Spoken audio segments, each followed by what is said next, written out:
ইসলাম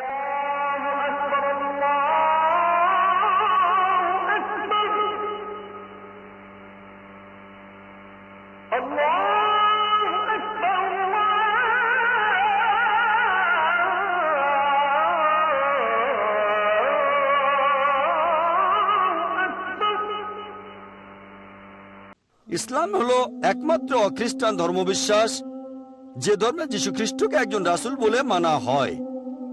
সেই লোক মুসলিম না যে যীশু খ্রিস্টকে নবী বলে মানে না। আমরা মানি যে তিনি হলেন আল্লাহ সুবহানাহু ওয়া তাআলার একজন প্রেরিত পুরুষ, আল্লাহর রাসূল। আমরা মানি যে তিনি হলেন মসিহ অর্থাৎ খ্রিস্ট। আমরা মানি যে তিনি অলৌকিকভাবে জন্মেছিলেন কোনো পুরুষের হস্তক্ষেপ ছাড়াই, যেটা এখনকার অনেক আধুনিক খ্রিস্টানই বিশ্বাস করে না। আমরা মানি যে তিনি আল্লাহর আদেশে মৃত মানুষকে জীবন দিয়েছেন। আমরা মানি যে তিনি আল্লাহর আদেশে জন্মান্ধ কুষ্ঠরোগীদের সুস্থ করে তুলেছেন। প্রশ্ন করতে পারেন, যদি মুসলিম আর খ্রিস্টানরা যীশু খ্রিস্টকে শ্রদ্ধা করে আর ভালোবাসে, তাহলে তাদের মধ্যে পার্থক্যটা কোথায়? প্রধান পার্থক্যটা হচ্ছে, খ্রিস্টানরা বলে যে যীশু খ্রিস্ট বা ঈসা আলাইহিস সালাম ছিলেন ঈশ্বর, আর তারা বলে তিনি ক্রুশবিদ্ধ হয়ে মারা গেছেন, আর তিনি মারা গেছেন মানুষ জাতির পাপের জন্য।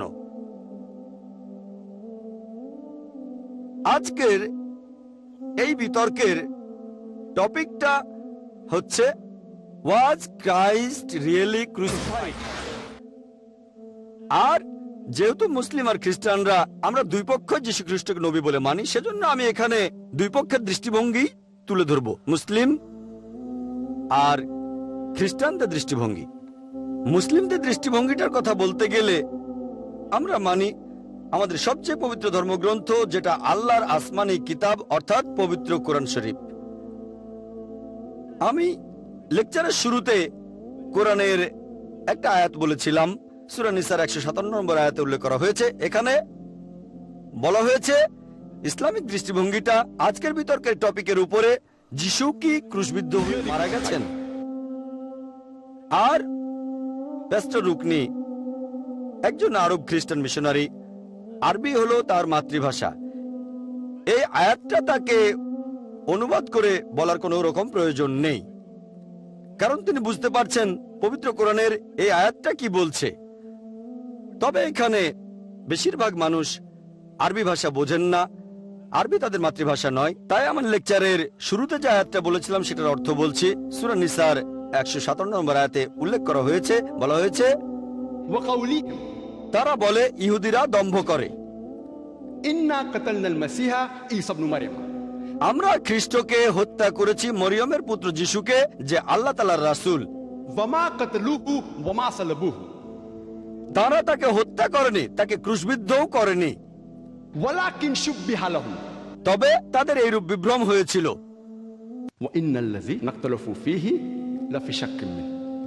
যারা মতভেদ করেছিল সেখানে তারা সংশয়যুক্ত ছিল,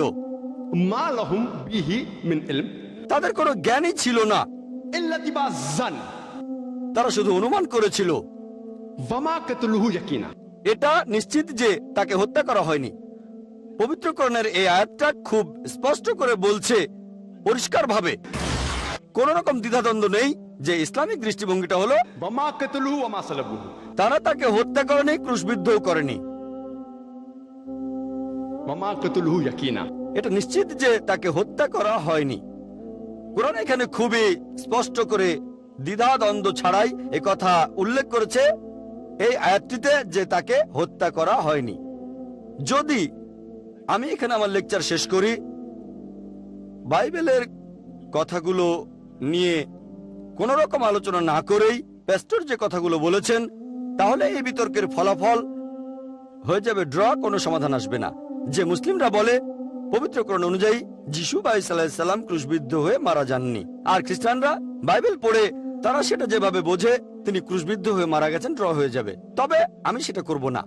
আমি প্রমাণ করব খ্রিস্টানদের পবিত্র বাইবেল থেকেই, যেটাকে খ্রিস্টানরা আল্লাহর বাণী বলে মানেন, যে যিশু বা ঈসা আলাইহিস সালাম ক্রুশবিদ্ধ হয়ে মারা যাননি। প্রথমেই বলে নেই, মুসলিমরা আমরা বাইবেলকে আল্লাহ তাআলার বাণী বলে মানি না। বাইবেলে এমন কিছু অংশ থাকতে পারে যে অংশগুলোকে আমরা আল্লাহ তাআলার বাণী বলি। এখানে নবী রাসূলদের কথা আছে, ঐতিহাসিকদের বলা কথা, এছাড়া বাইবেলে আছে অবাস্তব কথা, অশ্লীল কথা। যদি কেউ আমাকে 1000 টাকাও দিয়ে দেয়, আমি বাইবেলের এই কথাগুলো বলতে পারবো না। সব অশ্লীল অনুচ্ছেদ, অশ্লীল অধ্যায়। এখানে পরস্পর বিরোধী কথাও আছে। তবে যদিও আমি মানি না যে বাইবেল আল্লাহর বাণী, তারপরেও বাইবেল দিয়েই আমি প্রমাণ করব যে যীশুখ্রিস্ট ক্রুশবিদ্ধ হয়ে মারা যাননি। কারণ প্যাস্টর রুকনি আর এখানে উপস্থিত খ্রিস্টান ভাইরা তারা মানেন যে বাইবেল হল আল্লাহর বাণী। আমি তাদের বই থেকে প্রমাণ করে দেখাবো। কারণ পবিত্র কোরআন বলছে, সূরা বাকারার 111 নম্বর আয়াতে উল্লেখ করা হয়েছে, وقالوا لا يدخل الجنة إلا من كان। তারা বলে, ইহুদ আর খ্রিস্টানরা, মুসলিমরা তোমরা জান্নাতে ঢুকতে পারবে না, সব ধার্মিকতা আর ন্যায়নিষ্ঠা নিয়েও পারবে না। প্যাস্টরও বলেছেন সব ভালো কাজ দিয়েও আপনি পাপ থেকে মুক্তি পাবেন না। প্যাস্টর তার লেকচারে কথা বলেছেন। এগুলো মূল্যহীন। যত জাকাত দেন, হজ করেন, নামাজ পড়েন, কপালে দাগ বসিয়ে ফেলেন, জান্নাতে যেতে পারবেন না যদি না আপনি ইহুদি বা খ্রিস্টান হন। وقالوا لا يدخل الجنة إلا من كان هودا أو نصارى। যদি না আপনি ইহুদি বা খ্রিস্টান হন। আল্লাহ বলেছেন, تلك أمانيهم। তাদের এটা মিথ্যে আশা, মিথ্যে বকবকানি, ভ্রান্ত আশা। قل তাদের বলো, هاتوا برهانكم প্রমাণ পেশ করো إن كنتم صادقين। যদি তোমরা সত্যবাদী হও। আল্লাহ বলেছেন, তাদের বলো প্রমাণ পেশ করতে। যদি কোরআন থেকে বলি যে যীশুখ্রিস্ট ক্রুশে মারা যাননি, খ্রিস্টানরা তারা এটা মানবে না যে কোরআন আল্লাহর বাণী। তখন আমরা তাদের বলবো, قل هاتوا برهانكم প্রমাণ পেশ করো إن كنتم صادقين। যদি তোমরা সত্যবাদী হও। খ্রিস্টানরা তাদের প্রমাণ পেশ করে, বাইবেল এটাই প্রমাণ। খ্রিস্টানরা বলে বাইবেল এই কথা বলছে, বাইবেল ও কথা বলছে, বাইবেল এটা বলছে, বাইবেল ওটা বলছে। আসুন দেখি বাইবেল আসলে কি বলেছে। তারাই বাইবেলকে পৃথিবীর মোট 2000 ভাষায় অনুবাদ করেছে। তাই আসুন দেখি বাইবেল থেকেই দেখি যে যিশু আসলে এই ক্রুশবিদ্ধ হয়ে মারা গেছেন কিনা। এভাবে প্রমাণ করতে গিয়ে আমি বাইবেল থেকে যে উপসংহার টানবো, ইসলামিক দৃষ্টিভঙ্গিও যে সেটাই হবে এমন কোনো কথা নেই। এটা আগে বলে রাখলাম। বাইবেলের দৃষ্টিভঙ্গি আর ইসলামিক দৃষ্টিভঙ্গিটা একই রকম হবে এমন কোনো কথা নেই। ইসলামিক দৃষ্টিভঙ্গিটা আমি আগে পরিষ্কার করে বলেছি। পবিত্র কোরআনের সূরা নিসার 157 নম্বর আয়াত, وما قتلوه وما صلبوه। তাকে হত্যা করেনি, ক্রুশবিদ্ধও করেনি। একেবারে পরিষ্কার। আজকের টপিক, ওয়াজ ক্রাইস্ট রিয়েলি ক্রুসিফাইড। এই ইংরেজি শব্দ ক্রুসিফাইড, আসলে এটার অর্থটা কি? অক্সফোর্ড ডিকশনারি বলছে ক্রুসিফাই অর্থ কাউকে ক্রুশে বেঁধে রেখে মৃত্যুদণ্ড দেয়া। আর ওয়েবস্টার ডিকশনারি বলছে ক্রুসিফাই অর্থ কাউকে ক্রুশের সাথে বিদ্ধ করে বা বেঁধে রেখে মৃত্যুদণ্ড দেয়া। এক কথায়, কাউকে ক্রুসিফাইড হতে হলে তাকে ক্রুশে মারা যেতে হবে, মারা না গেলে ক্রুসিফাইড হয়নি। তবে যদিও আমি মানি না যে বাইবেল আল্লাহর বাণী, তারপরেও বাইবেল দিয়েই আমি প্রমাণ করব যে যীশুখ্রিস্ট ক্রুশবিদ্ধ হয়ে মারা যাননি। কারণ প্যাস্টর রুকনি আর এখানে উপস্থিত খ্রিস্টান ভাইরা তারা মানেন যে বাইবেল হল আল্লাহর বাণী। আমি তাদের বই থেকে প্রমাণ করে দেখাবো। কারণ পবিত্র কোরআন বলছে, সূরা বাকারার 111 নম্বর আয়াতে উল্লেখ করা হয়েছে, وقالوا لا يدخل الجنة إلا من كان। তারা বলে, ইহুদ আর খ্রিস্টানরা, মুসলিমরা তোমরা জান্নাতে ঢুকতে পারবে না, সব ধার্মিকতা আর ন্যায়নিষ্ঠা নিয়েও পারবে না। প্যাস্টরও বলেছেন সব ভালো কাজ দিয়েও আপনি পাপ থেকে মুক্তি পাবেন না। প্যাস্টর তার লেকচারে কথা বলেছেন। এগুলো মূল্যহীন। যত জাকাত দেন, হজ করেন, নামাজ পড়েন, কপালে দাগ বসিয়ে ফেলেন, জান্নাতে যেতে পারবেন না যদি না আপনি ইহুদি বা খ্রিস্টান হন। وقالوا لا يدخل الجنة إلا من كان هودا أو نصارى। যদি না আপনি ইহুদি বা খ্রিস্টান হন। আল্লাহ বলেছেন, تلك أمانيهم। তাদের একটা মিথ্যে আশা, মিথ্যে বকবকানি, ভ্রান্ত আশা। قل তাদের বলো هاتوا برهانكم প্রমাণ পেশ করো إن كنتم صادقين। যদি তোমরা সত্যবাদী হও। আল্লাহ বলেছেন, তাদের বলো প্রমাণ পেশ করতে। যদি কোরআন থেকে বলি যে যীশুখ্রিস্ট ক্রুশে মারা যাননি, খ্রিস্টানরা তারা এটা মানবে না যে কোরআন আল্লাহর বাণী। তখন আমরা তাদের বলবো, قل هاتوا برهانكم প্রমাণ পেশ করো إن كنتم صادقين। যদি তোমরা সত্যবাদী হও। খ্রিস্টানরা তাদের প্রমাণ পেশ করে, বাইবেল এটাই প্রমাণ। খ্রিস্টানরা বলে বাইবেল এই কথা বলছে, বাইবেল ও কথা বলছে, বাইবেল এটা বলছে, বাইবেল ওটা বলছে। আসুন দেখি বাইবেল আসলে কি বলেছে। তারাই বাইবেলকে পৃথিবীর মোট 2000 ভাষায় অনুবাদ করেছে। তাই আসুন দেখি বাইবেল থেকেই দেখি যে যিশু আসলে এই ক্রুশবিদ্ধ হয়ে মারা গেছেন কিনা। এভাবে প্রমাণ করতে গিয়ে আমি বাইবেল থেকে যে উপসংহার টানবো, ইসলামিক দৃষ্টিভঙ্গিও যে সেটাই হবে এমন কোনো কথা নেই, এটা আগে বলে রাখলাম। বাইবেলের দৃষ্টিভঙ্গি আর ইসলামিক দৃষ্টিভঙ্গিটা একই রকম হবে এমন কোনো কথা নেই। ইসলামিক দৃষ্টিভঙ্গিটা আমি আগে পরিষ্কার করে বলেছি। পবিত্র কোরআনের সূরা নিসার 157 নম্বর আয়াত, वमा कतलुहु वमा सलबुहु। তাকে হত্যা করেনি, ক্রুশবিদ্ধও করেনি। একেবারে পরিষ্কার। আজকের টপিক, ওয়াজ ক্রাইস্ট রিয়েলি ক্রুসিফাইড। এই ইংরেজি শব্দ ক্রুসিফাইড, আসলে এটার অর্থটা কি? অক্সফোর্ড ডিকশনারি বলছে ক্রুসিফাই অর্থ কাউকে ক্রুশে বেঁধে রেখে মৃত্যুদণ্ড দেয়া। আর ওয়েবস্টার ডিকশনারি বলছে ক্রুসিফাই অর্থ কাউকে ক্রুশের সাথে বিদ্ধ করে বা বেঁধে রেখে মৃত্যুদণ্ড দেয়া। এক কথায় কাউকে ক্রুসিফাইড হতে হলে তাকে ক্রুশে মারা যেতে হবে, মারা না গেলে ক্রুসিফাইড হয়নি। এবারে ইংরেজি রিজারেকশন, এই শব্দটার অর্থ কি? অক্সফোর্ড ডিকশনারি অনুযায়ী রিজারেকশন শব্দের অর্থ সেই কাজ বা ঘটনা যেখানে মৃতরা জীবিত হয়। ক্যাপিটাল আর দিয়ে রিজারেকশন অর্থ খ্রিস্টের মৃত থেকে জীবিত হওয়া। আর ওয়েবস্টার ডিকশনারি বলছে রিজারেকশন অর্থ যেখানে মৃত মানুষ জীবিত হয়। আর ক্যাপিটাল আর দিয়ে রিজারেকশনের অর্থ মৃত্যু আর সমাধির পরে খ্রিস্টের আবারও জীবিত হওয়া। এক কথায় খ্রিস্ট যদি রিজারেক্টেড হন তাকে মরতে হবে, যদি মারা না যান রিজারেক্টেড হননি। আশা করি আপনারা সবাই এটা খুব পরিষ্কারভাবে বুঝতে পেরেছেন। দেখবেন যিশু আলাইহিস সালাম তিনি বলেছেন, গসপেল অফ ম্যাথিউ 19 নম্বর অধ্যায়ের 16 ও 17 নম্বর অনুচ্ছেদে আছে যে একজন মানুষের পাপ মুক্তি হতে পারে আইন আর আদেশগুলো মানলে। তবে সেন্ট পল কি করলেন? তিনি এই আইন আর আদেশগুলো ঠুকে দিলেন ক্রসের সাথে। ক্রস ক্রস ক্রস, প্যাস্টরও এই কথা বললেন, ক্রস ক্রস ক্রস। ক্রসের সাথে সব আইন আর আদেশগুলো ঠুকে দিয়েছেন। প্যাস্টর বললেন কলোসিয়ান্সে আছে 2 নম্বর অধ্যায়ের 14 নম্বর অনুচ্ছেদে। আর পল বলেছেন যে পাপ মুক্তি অর্জন করতে গেলে বিশ্বাস করতে হবে যিশুর মৃত্যু আর পুনরুত্থান সম্পর্কে। তিনি বলেছেন, নিউ টেস্টামেন্ট পড়লে দেখবেন 1 করিন্থিয়ান্স 15 নম্বর অধ্যায়ের 14 অনুচ্ছেদ। আমি রেফারেন্সগুলো দিচ্ছি যাতে সবাই বুঝতে পারেন যে আমি বানিয়ে বলছি না। তা না হলে যদি বলি বাইবেলে কথা বলছে, নিউ টেস্টামেন্ট বলছে, এই বিশাল বইটা 1000 পৃষ্ঠারও বেশি, কোথায় খুঁজবেন? সেজন্য রেফারেন্সগুলো বলি। সেন্ট পল বলেছেন 1 করিন্থিয়ান্স 15 নম্বর অধ্যায় 14 অনুচ্ছেদ, যদি যিশু খ্রিস্ট মৃত থেকে জীবিত না হন আমাদের ধর্মপ্রচার মূল্যহীন, তোমাদের বিশ্বাসও মূল্যহীন। আর প্যাস্টর তখন বললেন, যতই ভালো কাজ করেন, যতই দান করেন, যদি বিশ্বাস না করেন যিশু ক্রুশে মারা গেছেন, এগুলো মূল্যহীন। আর খ্রিস্টান মিশনারিরা তারা বিভিন্ন রেফারেন্স দেন। এটা আছে আয়জায় 64 নম্বর অধ্যায় 6 অনুচ্ছেদে যে আমাদের সব ন্যায়নিষ্ঠতা, সব ভালো কাজ নোংরা ছেঁড়া কাপড়ের মতো, যদি না বিশ্বাস করেন যে যীশু খ্রিস্ট মারা গেছেন ক্রুশবিদ্ধ হয়ে মানুষের পাপের জন্য। আমাদের সব ন্যায়নিষ্ঠতা, সব ভালো কাজ নোংরা ছেঁড়া কাপড়ের মতো। আর প্যাস্টর তখন এই কথা বলেছেন, আমি নিজে বলিনি, তিনি বলেছেন যদি কোনো ক্রস না থাকে, যদি ক্রুসিফিকশন না হয়, বাইবেলের দাম 2 পয়সারও কম। এছাড়াও তিনি বললেন যদি ক্রুসিফিকশন না হয় তাহলে খ্রিস্টান ধর্ম থাকবে না। আমি তার সঙ্গে একমত, আমি একমত।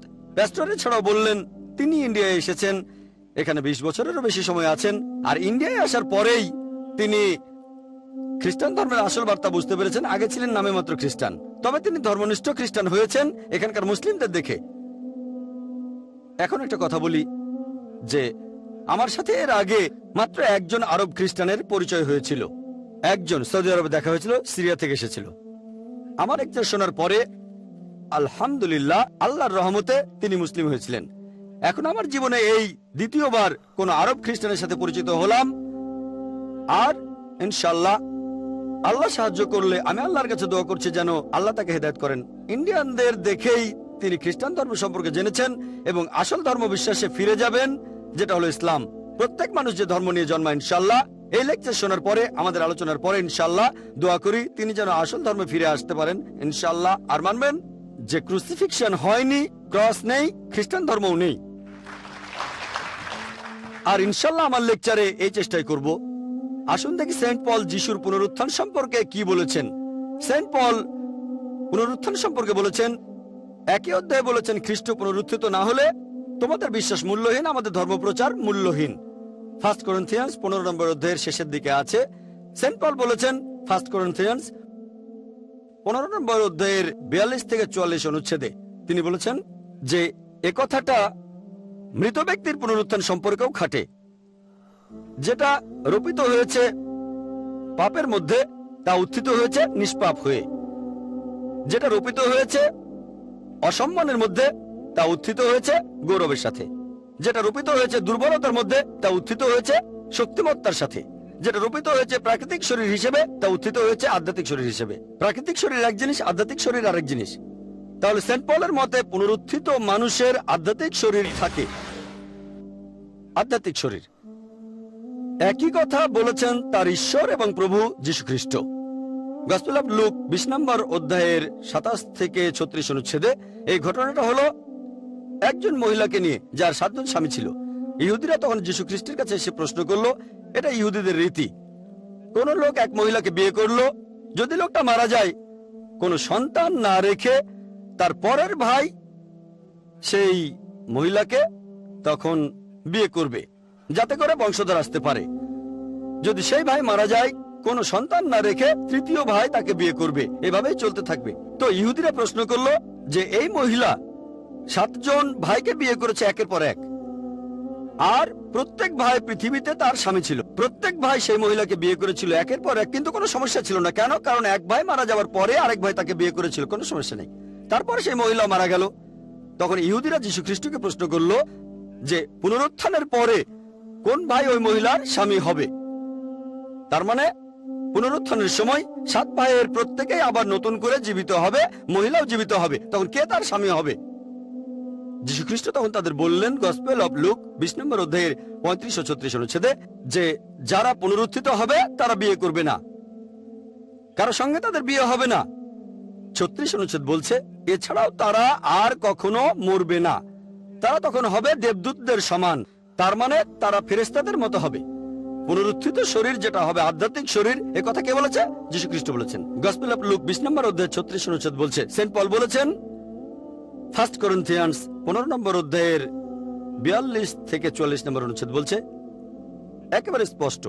এছাড়াও গসপেলগুলোতে এমন একটা অনুচ্ছেদও পাবেন না যেটা বলছে যে যীশু খ্রিস্ট পুনরুত্থিত হয়েছিলেন।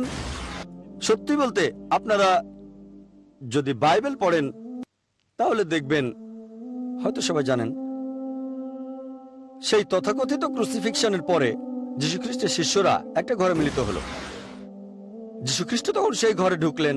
এটা আছে গসপেল অফ লুক 24 নম্বর অধ্যায়ের 36 অনুচ্ছেদে। ঘরে ঢুকে যীশু তার শিষ্যদের বললেন, শালম, তার মানে তোমাদের উপরে শান্তি বর্ষিত হোক। পরের অনুচ্ছেদ গসপেল অফ লুক 24 নম্বর অধ্যায় 37 অনুচ্ছেদ, যে শিষ্যরা তখন খুব ভয় পেয়ে গেল। তারা ভাবলো এটা যিশুর আত্মা। আমি আপনাদের প্রশ্ন করি, যিশুর শিষ্যরা কি জন্য তাকে তখন মনে করেছিল যে তিনি আত্মা? তাকে কি আত্মার মতো দেখাচ্ছিল? আমি যখন খ্রিস্টানদের এই প্রশ্ন করি, সবাই উত্তর দিয়েছেন না। উত্তরটা ঠিক, যীশু খ্রিস্টকে তখন আত্মার মতো দেখাচ্ছিল না। ক্রুসিফিকশনের পরে তিনি যখন সে ঘরে গেলেন, তারা কেন ভেবেছিল যে এটা যিশুর আত্মা? এর কারণটা হলো তারা লোকজনের মুখে শুনেছিল যে তাদের প্রভু যীশু খ্রিস্টকে ক্রুশবিদ্ধ করা হয়েছে। তারা লোকজনের মুখে শুনেছিল প্রেতাত্মারা তার আত্মা নিয়ে গেছে, তিনি মারা গেছেন। তারা লোকজনের মুখে এই কথা শুনেছিল যে যীশু খ্রিস্টকে একটা সমাধিতে 3 দিন রাখা হয়েছিল। লোকজনের মুখে। কারণটা জানেন?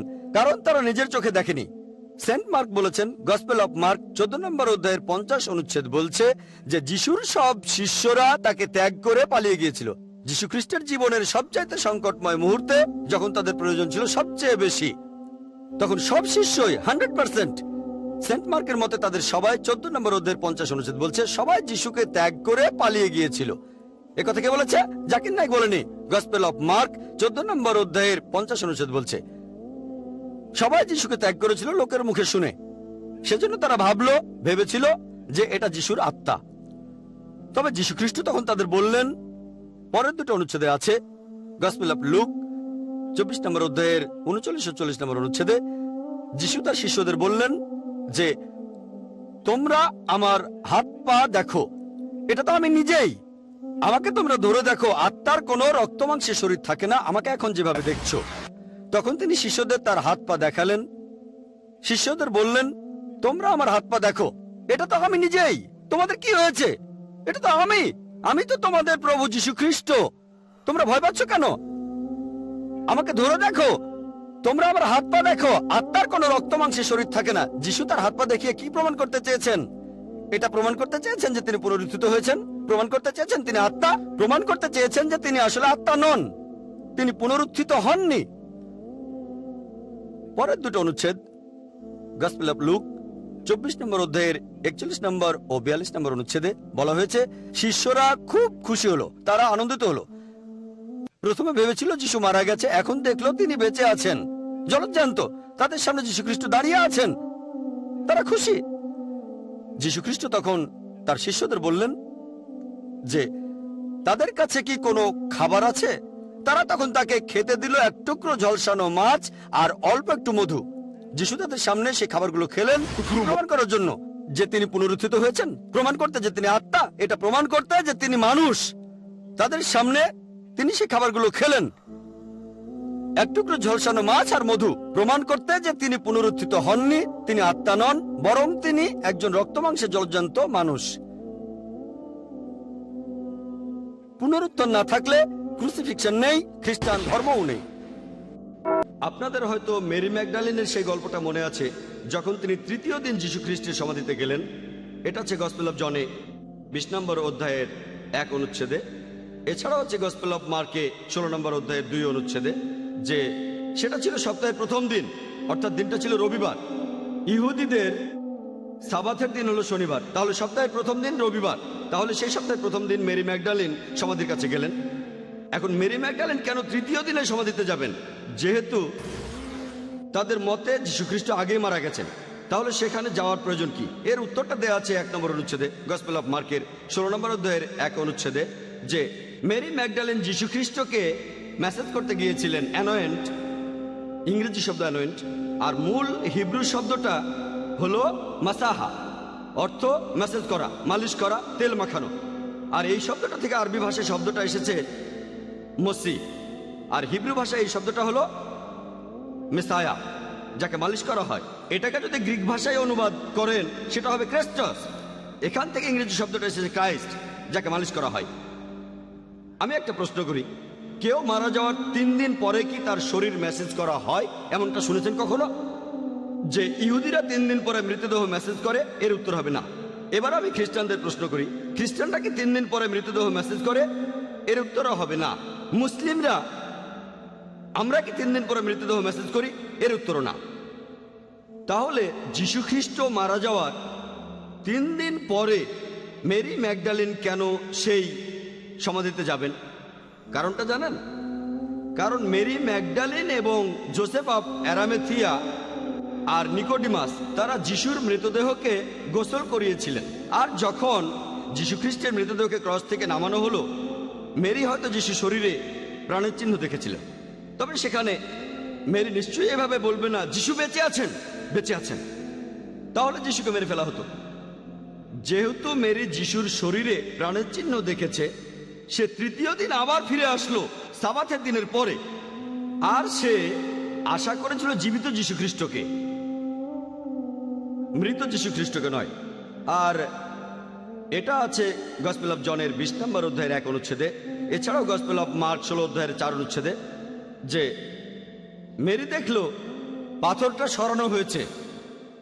যে কাপড়টা দিয়ে যীশু খ্রিস্টকে জড়ানো হয়েছিল সেটা খোলা অবস্থায় একপাশে পড়ে আছে। এখন প্রশ্ন হলো, পাথরটা সরানোর প্রয়োজন কি?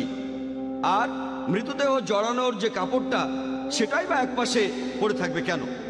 যদি যীশু খ্রিস্ট পুনরুত্থিত হতেন আধ্যাত্মিক শরীর হিসেবে, তাহলে সেই আত্মার বের হওয়ার জন্য সেই সমাধিকক্ষের পাথরটা সরানোর কোনো প্রয়োজন ছিল? কোনো আত্মাকে তো দরজা খুলে ঢুকতে হয় না, বের হতে হয় না, পাথর সরানোর দরকার নেই। তারপরও সরানো ছিল কেন? আত্মা যদি চলে যেতে চায় তাহলে কি তার শরীরে জড়ানো কাপড়টা খুলে নিতে হবে? কোনো প্রয়োজন নেই। কিন্তু রক্তমাংসী শরীর হলে সমাধিকক্ষের মুখে যে পাথরটা আছে সেটা সরাতে হবে, শরীরে জড়ানো কাপড়টা খুলে ফেলতে হবে। এসব কিছু এটাই প্রমাণ করে যীশুখ্রিস্ট সমাধিকক্ষ থেকে বের হওয়ার সময় ছিলেন একজন রক্তমাংসের মানুষ। আর সমাধিটার মালিক ছিল আসলে যীশুখ্রিস্টের একজন শিষ্য, জোসেফ অব অ্যারামাথিয়া, খুব ধনী আর ক্ষমতাবান ইহুদি। সেই লোক এই সমাধিকক্ষ বানিয়েছিল হয়তো তার নিজের জন্যই। ভবিষ্যতে সেখানে যীশুখ্রিস্টকে রাখা হয়েছিল। সমাধিটা একটা ঘরের মতো। আর জিম বিশপের কথা অনুযায়ী তিনি বলেছেন, বাইবেল বলেনি, জিম বিশপ তিনি বলেছেন সমাধিকক্ষটা আয়তন বেশ বড় ছিল, 5 ফুট চওড়া, উচ্চতা ছিল 7 ফুট আর লম্বা ছিল 15 ফুট। কারোর জন্য এত বড় সমাধিকক্ষের প্রয়োজনটা কি? কারণ সেই লোকটাকে প্রয়োজন হলে সাহায্য করা যাবে। বোম্বেতে আপনারা ছোট ছোট রুম দেখবেন, খুব বেশি হলে 75 স্কোয়ার ফিট। বোম্বেতে 75 স্কোয়ার ফিটের ঘর বেশ বড়। এই ঘরে 5-6 জন লোক থাকতে পারে বোম্বে। এখানে জায়গার দাম অনেক বেশি। 75 স্কোয়ার ফিট দেখবেন সেখানে 4-5 জন মানুষ থাকে। তাহলে এই ঘরে প্রয়োজন হলে সাহায্য করা যাবে। এখন আধ্যাত্মিক শরীরকে সাহায্য করার প্রয়োজনটা কি? আত্মার তো সাহায্যের প্রয়োজন হয় না। তারা সাহায্য করতে চেয়েছিল আসলে জীবিত মানুষকে। বাইবেল পড়লে দেখবেন গসপেল অফ জন 20 নম্বর অধ্যায়ের 15 অনুচ্ছেদে যিশু কথা বলছেন মেরি ম্যাগডালিনের সাথে।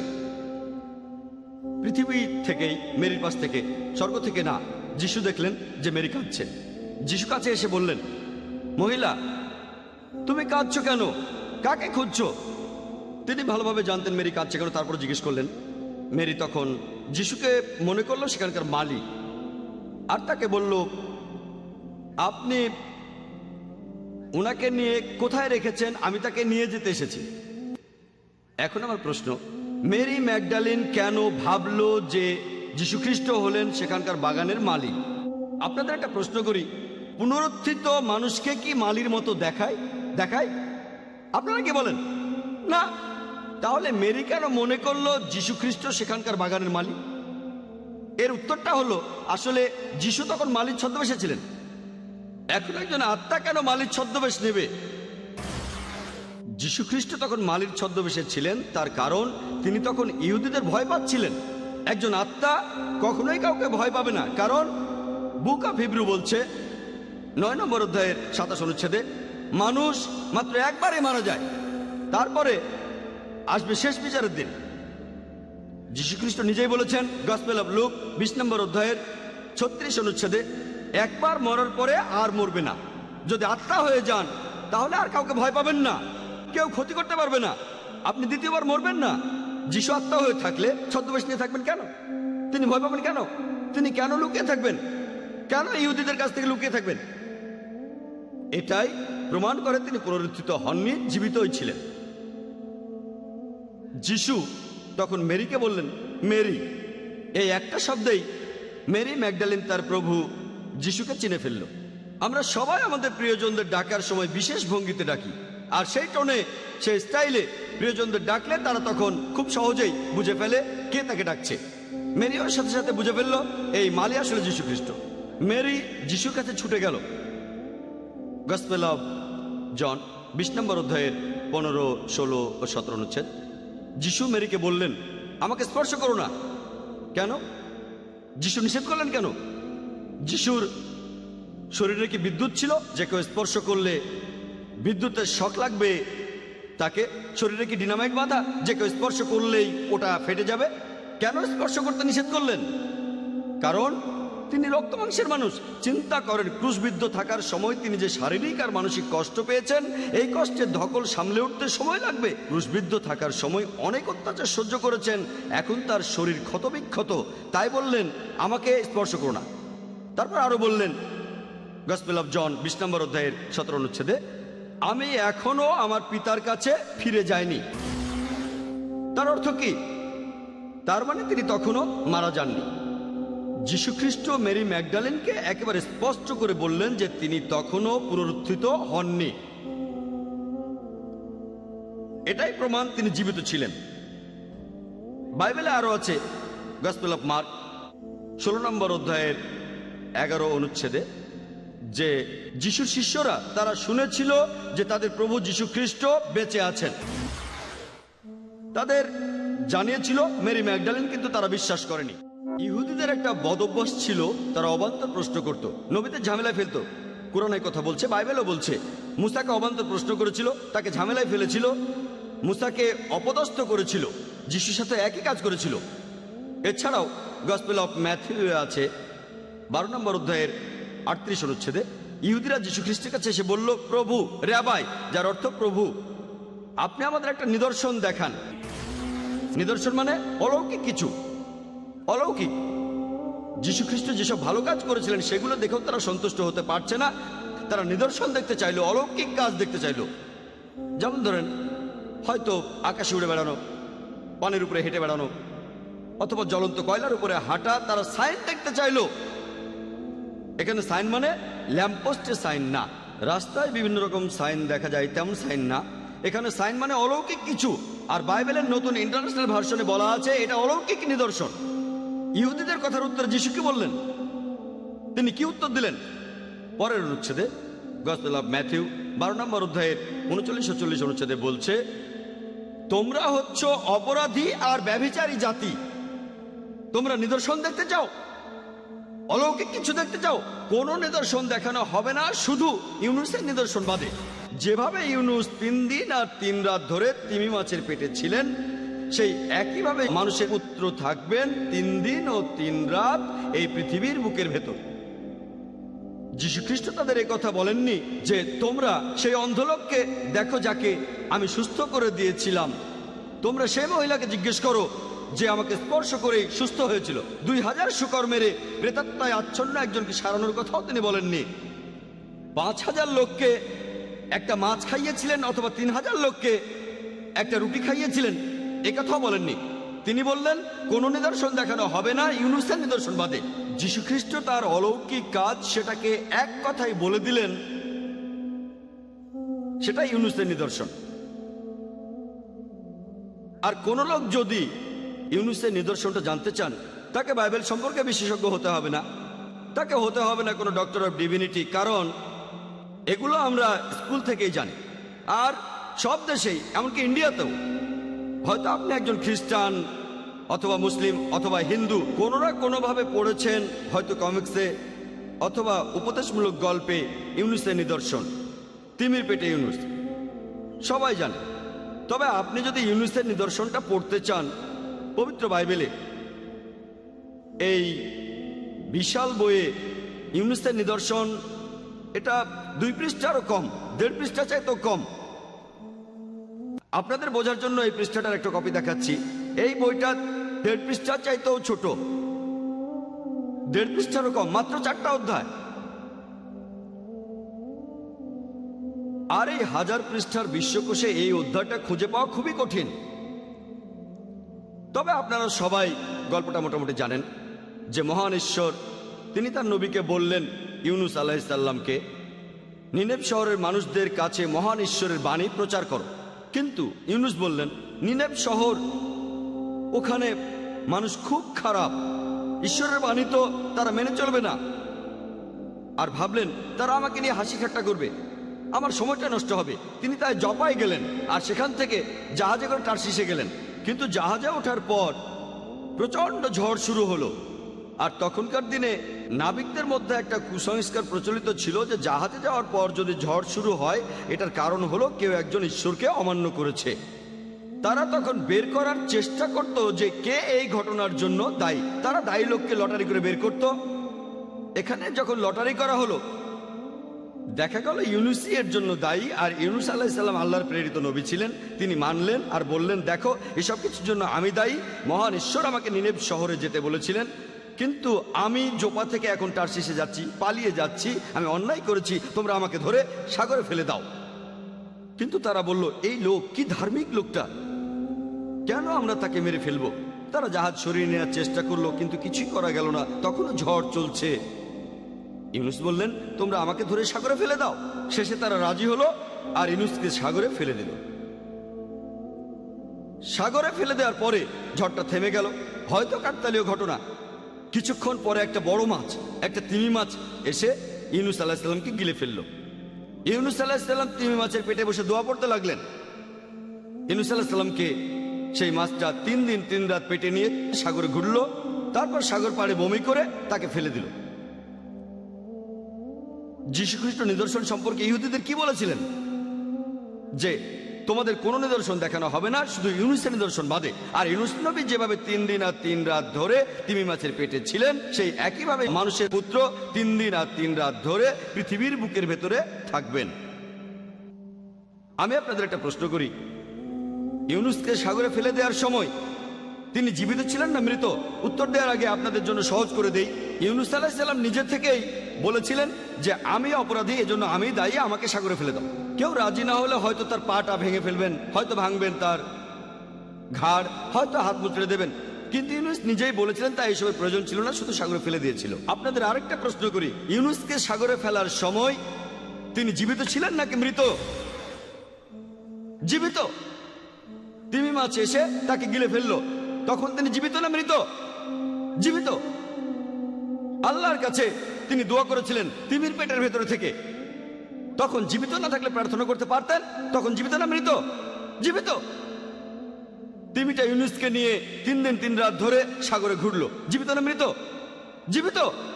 তিমিটা সাগর পারে বমি করে তাকে বের করে দিল, জীবিত না মৃত? জীবিত। জীবিত জীবিত জীবিত জীবিত। যখন কোনো লোককে জাহাজ থেকে সাগরে ফেলা হয়, তার মরে যাওয়ার কথা।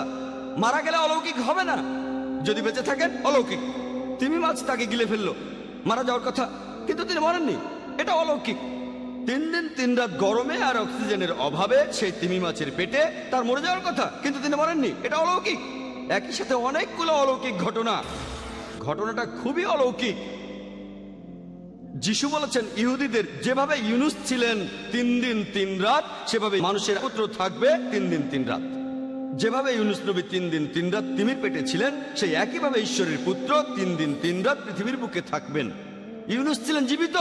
কিন্তু যখন এই প্রশ্নটা করি আমার খ্রিস্টান ভাইদের, তারা আসলে আমাদের ভাই, আমাদের জ্ঞাতি ভাই, যেভাবেই বলেন আমরা জ্ঞাতি ভাই। আমি খ্রিস্টান ভাইদের প্রশ্ন করি যে আপনাদের বিশ্বাস অনুযায়ী যিশু সমাধিকক্ষে কিভাবে ছিলেন? সবাই আমাকে বলেছে তিনি তখন মৃত, যিশু তখন মৃত। আপনাদের প্রশ্ন করি, ইউনুস ছিলেন জীবিত, অন্যদিকে যিশু খ্রিস্ট ছিলেন মৃত।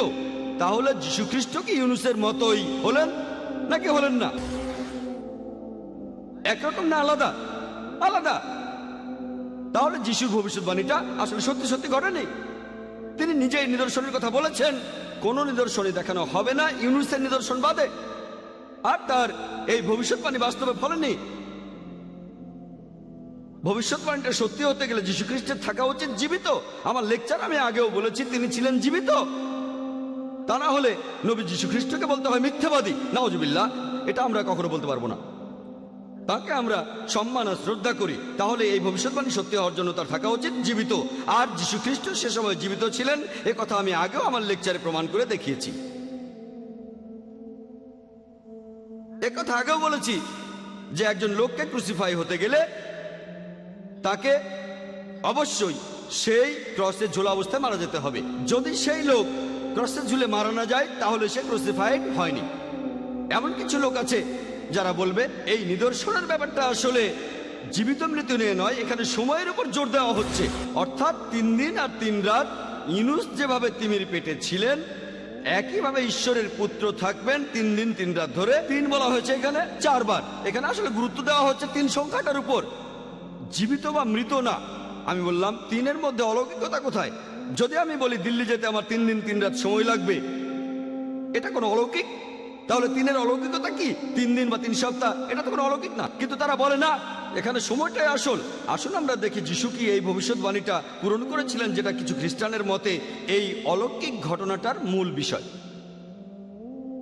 আগেও বলেছি, আপনারাও জানেন, কোনো খ্রিস্টানকে যদি জিজ্ঞেস করি যে পবিত্র বাইবেল অনুযায়ী যিশুকে কখন ক্রুশবিদ্ধ করা হয়েছিল, খ্রিস্টানরা বলবে যে গুড ফ্রাইডেতে। আমার প্রশ্ন, শুক্রবারকে কেন গুড ফ্রাইডে বলা হয়? তারা বলে মানুষের পাপের জন্য তিনি সেদিনই মারা গিয়েছিলেন, তাই শুক্রবার গুড ফ্রাইডে। আর বাইবেল পড়লে দেখবেন যে যীশু খ্রিস্টের বিচার খুব তাড়াতাড়ি করা হয়েছিল, তাকে ক্রসে ঝোলানো হয়েছিল, তাড়াতাড়ি নামানো হয়েছিল, তাড়াতাড়ি।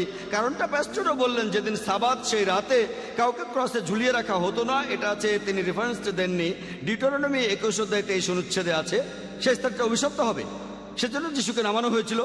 তারপর গোসল করানো হলো, আর ততক্ষণে সন্ধ্যা হয়ে গেছে। তারপর সেই সমাধিকক্ষে তাকে রেখে দেওয়া হলো। আর গসপেল অফ জন 20 অধ্যায়ের 1 অনুচ্ছেদে আছে যে সপ্তাহের প্রথম দিনে রবিবার সকালে দেখা গেল সমাধিতে কেউ নেই, দেখলো মেরি ম্যাগডালিন। তাহলে অনুমান করা যায় যিশু সেই সমাধিকক্ষে ছিলেন শুক্রবার রাতে। অনুমানের কথা বললাম কেন?